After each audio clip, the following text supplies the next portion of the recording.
Welcome to the Grow Your Business and Grow Your Wealth podcast with Gary Heldt. Gary is an expert in helping business owners put together a plan that will provide a better future for their businesses, themselves, and their families. On the podcast, Gary interviews other professionals who share his vision, and together they share secrets and strategies any business owner can use to build a better financial foundation for your business and your life.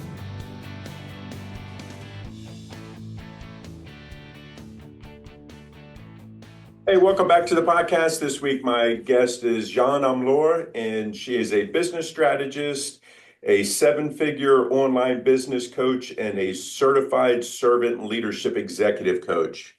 Welcome, Jeanne. Thank you. Great to be here, Gary. So give us your background. You had a huge transformation in your life, and I really would like to talk about that. Great. Well, I've had several, but I think you're talking about the one where I actually started making money. Let's talk about that one. Yes, exactly. So, I was a coach for 8 years doing the whole offline strategy thing. And, it kind of kept me poor. I did pretty well, in relationship to most coaches, but it wasn't really what I was looking for. I wasn't looking for having a business where you're cobbling it together and struggling along and bad year, good year, okay. I wanted that feeling of, just flood of business and wonderful, juicy business. And that didn't really happen in the 8 years. I'm very good at coaching. I helped a lot of other people make a lot of money. And then I got online 5.5 years ago because I'd gone into deep debt after a life change and moving to another city. And I thought to myself, I woke up one morning and I thought I really got to get online. That's where I've got to be. I got to be online. I got to be remote, because this thing of driving around, and it's not sustainable to spend your life driving around, meeting people. It's exhausting. And you're not seeing the number of people, and you have to get into conversations and just be at an event and talk. And then you get home and it's like, okay, maybe one or two people might be a right fit, maybe not. And you email them. It's very long and old. So I thought I got to get online and I got to figure out this ads thing, because I thought it was going to be ads. So I plunked down 10K on 3 different credit cards because I was in deep debt. And I go into this program, and it wasn't a very good one. And I thought they were going to teach me Facebook ads, but then I realized that wasn't going to work for me, because I saw the other people that were doing ads, and I thought, well, I'm just starting, and I don't think it's going to work. So I said, I don't think it's going to work. And they said, oh, no, ads won't work for you. I said, but yet I just paid you 10K to teach me ads. So what do we do here? They said, no, you got to do organic. And I said, what? Like carrots? What is organic? And they said, no, Jeanne, organic marketing. I said, well, what is that? Never heard of this. They said, well, basically it means you can get clients online without running ads. I said, you're kidding me. I don't have to run ads to get clients online? I'd never heard of that before. I was very naive about online marketing. And they said, yeah. And all I could think was, wow, what a huge opportunity. You mean you can get clients online without running ads? Wow. Okay. Right. I said, well, how do I do this? There's no trainings on that. What do I do? And they said, just go talk to people. So I thought, I've got to just be the best talker to people. People are out there.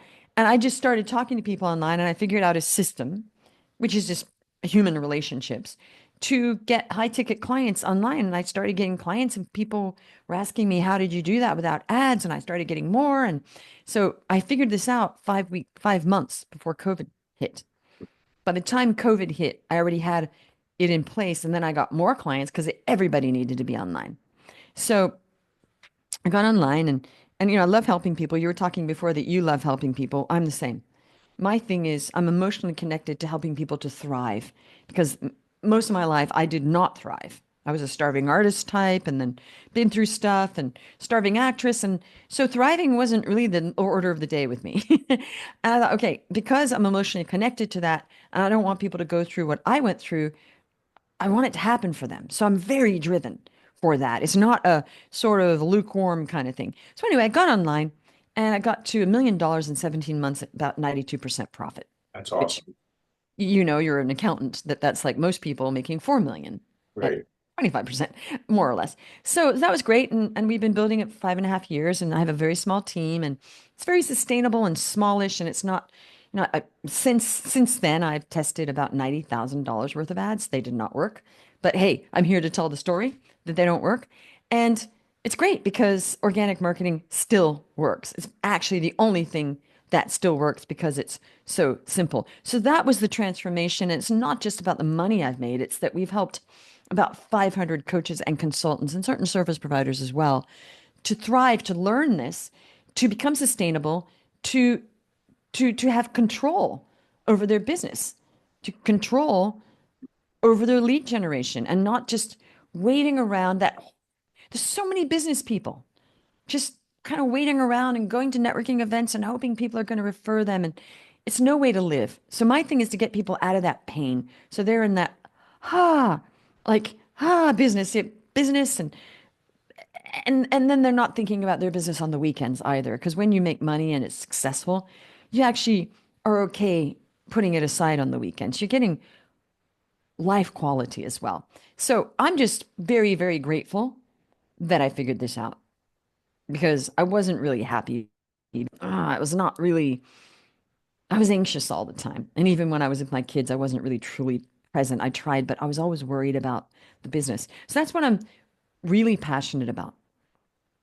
You talk about, with the kids, and when you were with the kids, you really weren't with the kids. Mm, And I think many of us that have gone through a divorce or lost a spouse mm, kind of find that is like an aha moment that, when we're trying to grow our business and before this, moment happened or whatever, we weren't mm, we weren't in the moment with our loved ones. And mm, when something happens, it makes us go back and take a look. Can you mm. talk about that a little bit and how that came about for you? Absolutely. So I was very with my kids a lot because I, I, I I didn't get nannies. I got babysitters here and there.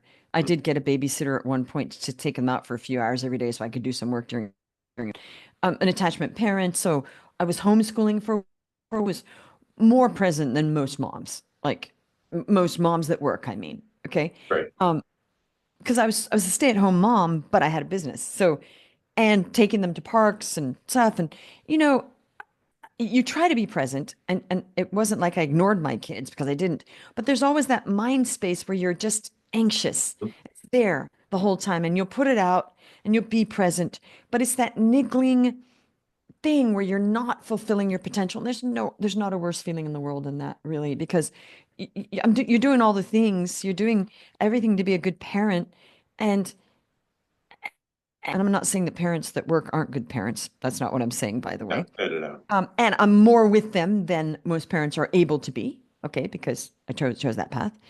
Um, but it doesn't feel good because you're just worried. And I was in debt, so I'm just worried. And what am I going to do? And I'm a single mom at that point. And so that worry. And then when holidays would come up, Christmas, I'd put it out of my brain, but it's still there in the background somewhere. And even though you're present, you're doing everything, it's still there somewhere where you're not completely, you're just anxious, you know?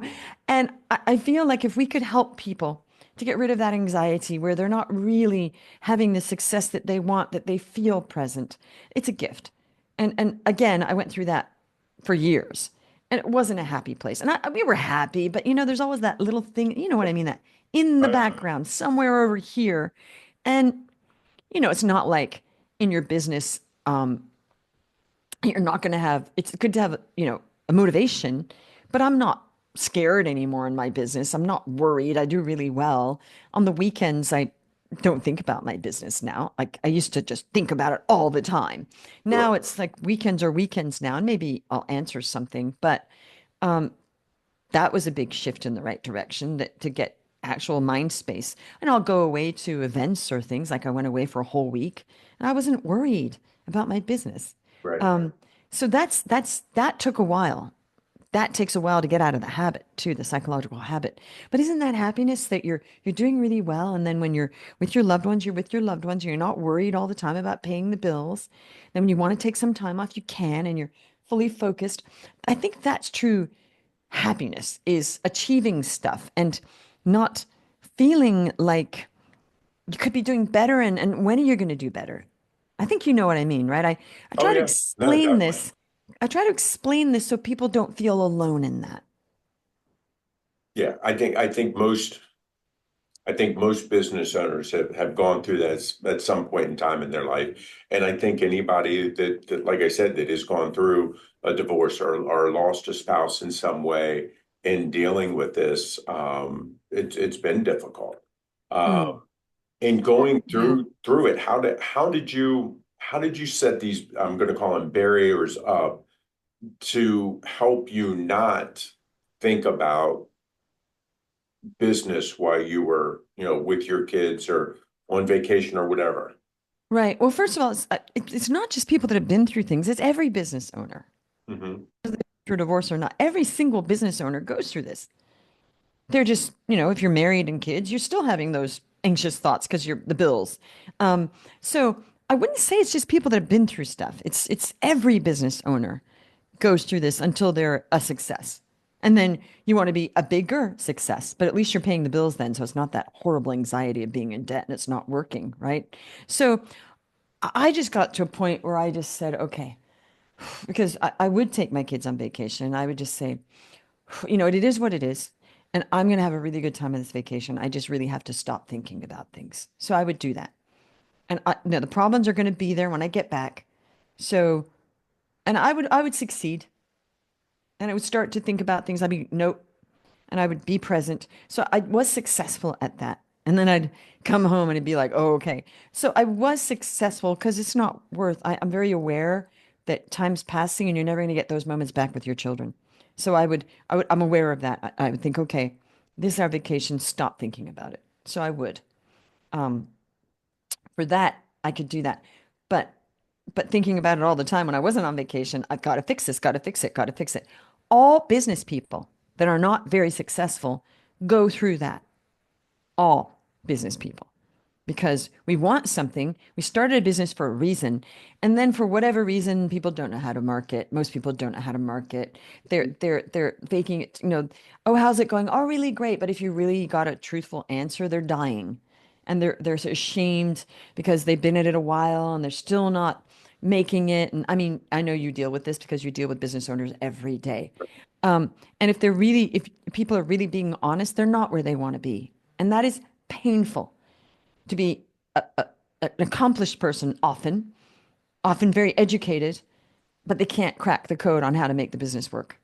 Right, right. You talked earlier about how you were able to scale your business. Mm. What are some of the I'm going to say, um, mistakes that business owners are making or underutilizing strategies to help them scale?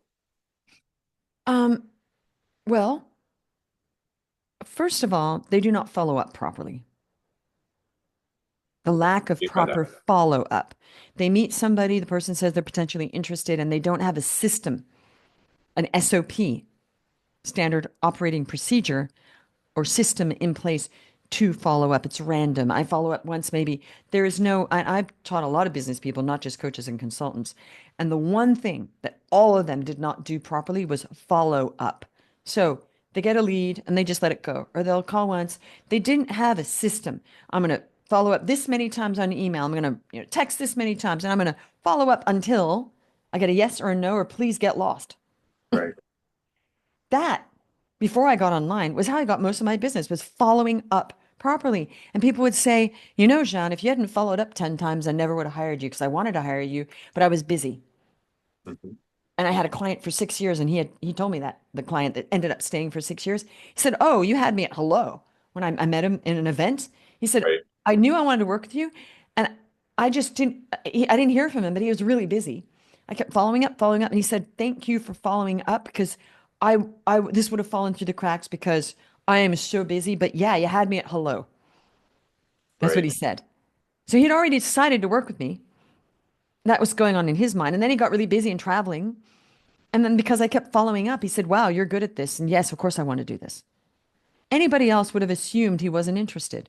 In his mind, absolutely, but I'm busy. Good, she's following up because she keeps reminding me. Finally, he got around, yes, I want to do this. So follow up's a big problem. Huge.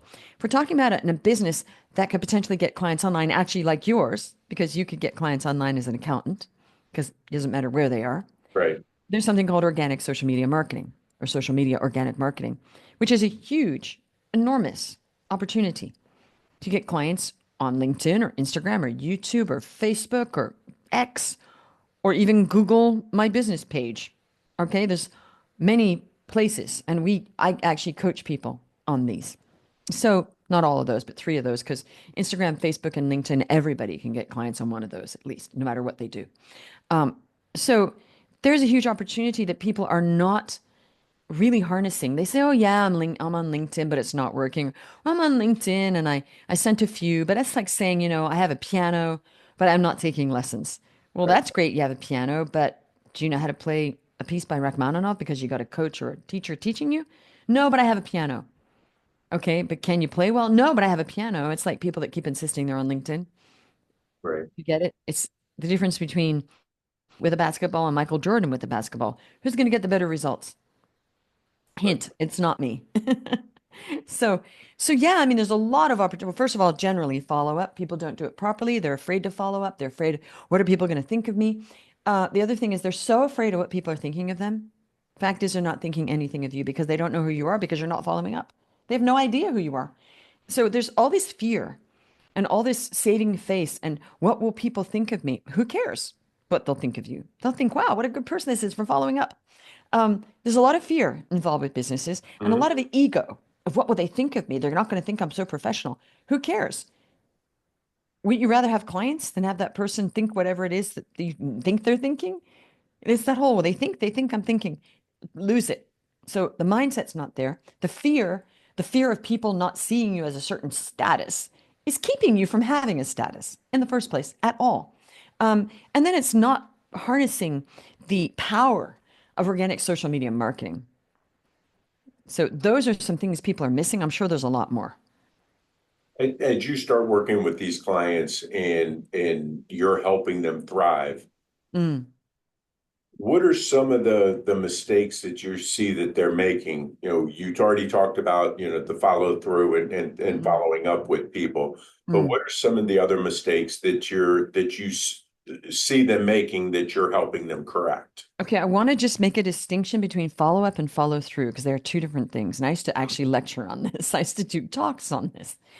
Following up is to follow up. Hey, I met you. Here I am. You want to get on a call? Hey, here we are again. Da da da. You want to do blah blah blah. Follow up.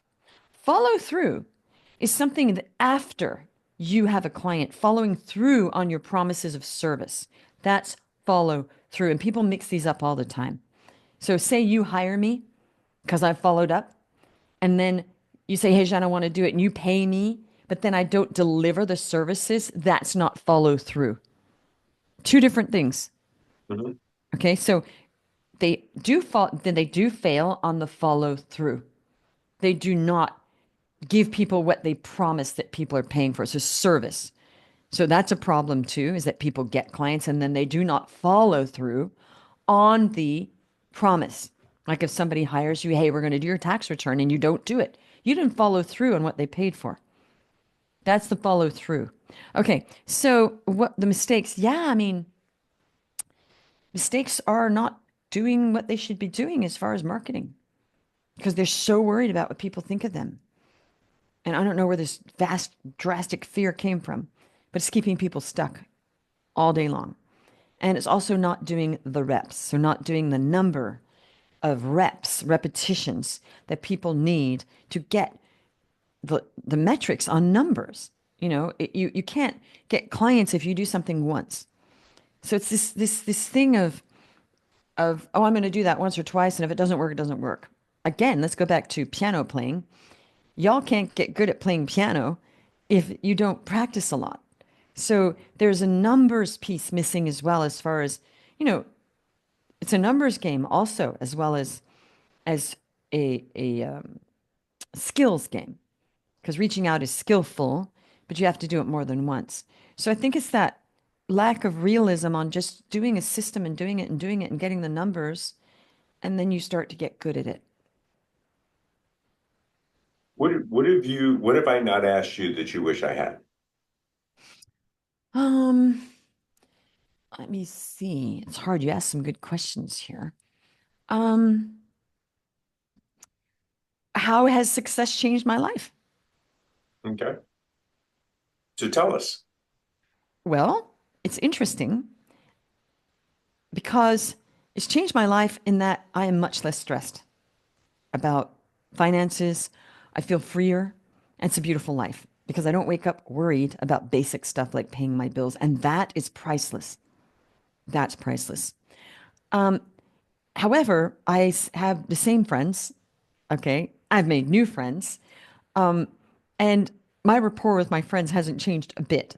So the good thing is it has not changed me in a bad way because I'm still the same person. I'm just less stressed now. Um, and I am happier. I'm happier because they've done studies on human happiness, and what makes people happy is a sense of accomplishment. And I feel like, okay, this is working and I'm helping more people. So it has made me I am a much happier person to because of that. Part of it is it's wonderful not worrying about money. It's a great feeling. They say money can't buy happiness. That's not completely true because having money takes away anxiety, which is happiness. Does that make sense? Mhm. Yeah. So much happier, much freer, and I can spend more money on health stuff because I'm just health stuff because health stuff costs, and I feel more fulfilled. So it's been fantastic. And again, they say that money doesn't make you happy, but yeah, it does. It really does. Certainly helps out a lot, right? It certainly does. Right. Well, certainly congratulations, with what you've accomplished and the changes that you've made in your life. If others want to talk to you to see if you can help them in changing their lives and helping them thrive, how can they reach you? JeanneOmlor.com. So it's my name, JeanneOmlor.com. And then if you find there, it'll say client testimonials, and there's hundreds of client stories. So people can get a really good view from the client point of view, how it is working with us and what happens. Great. Really appreciate your time today and enjoyed our conversation. Me too. Great. Hey, my guest this week was Jeanne Omlor, and I will see you guys next week.